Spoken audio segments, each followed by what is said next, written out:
Today we have a very special recipe for you to enjoy. We took my grandma's stuffed pepper recipe and gave it a little twist to make it our own. Before we start, preheat your oven to 350 degrees. First, we started out with green bell peppers we purchased from a farm down the road. We start by cutting a circle in the top and removing the stem and seeds like you would a pumpkin. Tap out any remaining seeds stuck to the inside and place the hollowed out peppers to the side. While the seeds are technically edible, we remove them to not add bitterness to the recipe.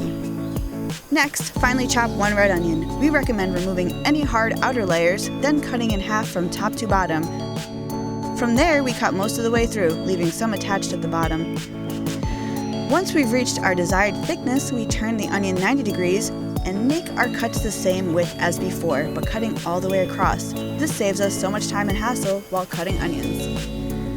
Here's where we deviated from Granny's recipe a little. We added 3 jalapeno peppers to the mix. We removed the seeds and pith because we only wanted a mild heat, but they can be added as well if you like your food a bit spicier. Cut the jalapenos into roughly the same size as your onions. Remember, this doesn't have to be perfect.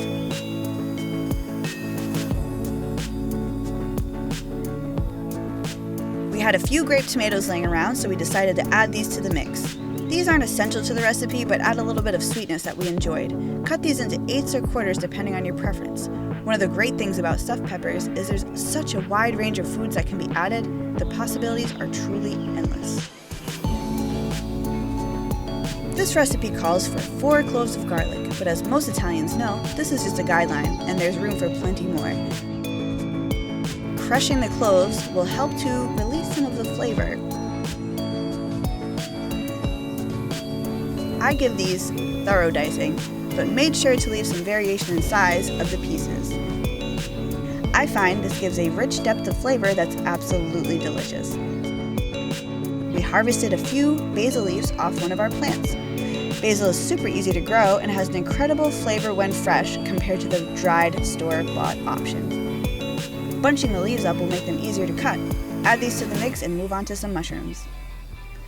No recipe in this home would be complete without at least one ingredient we foraged ourselves. Some chicken of the woods that we had blanched in chicken stock earlier was a perfect fit for us to take the place of portobello mushrooms.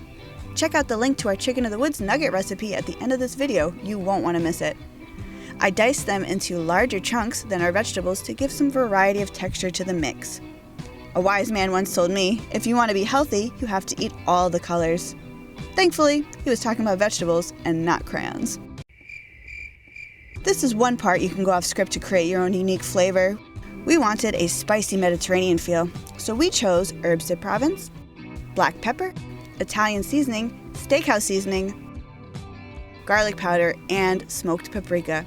In this family, we are not shy when it comes to adding our spices. Some of you may be wondering why steakhouse mix aside, we chose to leave out salt when adding our spices.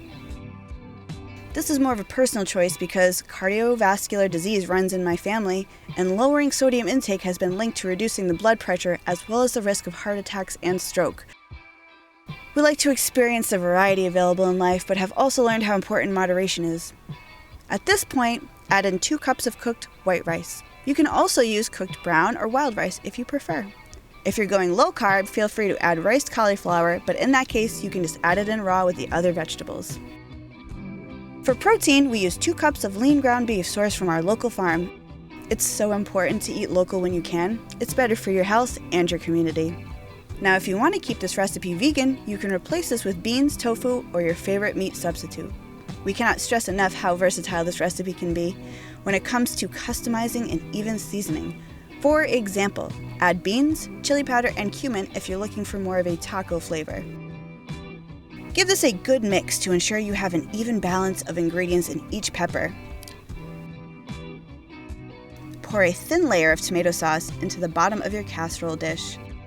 Choose a ceramic dish because the acidity from the tomatoes could damage metal cookware. We had some leftover garlic confit we generously brushed to both the outside and the inside of the peppers. Because we were so generous with the stuffing, we really had to pack the hollow peppers to the brim. Remember when I said there's always room for more garlic? This confit was just too good to not give the peppers an additional layer. To finish them off, cover the tops completely with your tomato sauce and add a healthy dusting of ground oregano. The peppers were a bit too large to put the lid on, so we opted for covering them with aluminum foil, making sure to keep the top high enough as to not touch the peppers. This will seal in the moisture for the first leg of baking. Place the covered dish into the oven and set a timer for half an hour.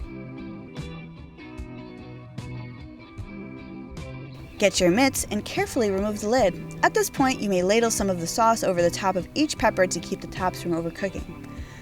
Place the uncovered dish back into the oven for another 30 to 40 minutes. If you want to add shredded cheese or a vegan substitute, this is the time to do it.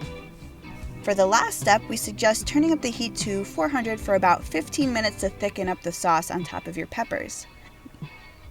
When the 15 minutes is up, turn the oven off and let it sit there for another 10 to 15 minutes. It'll be worth the wait. Now that the peppers are finished cooking, don your mitts, pull your masterpiece out of the oven. Perfect. Let's cut one open and see the finished product. A few spoonfuls of our sauce on top, and voila! You have a delicious and nutritious meal for the whole family. As always, thank you for watching, and don't forget to like and subscribe to see more content. Have a good one!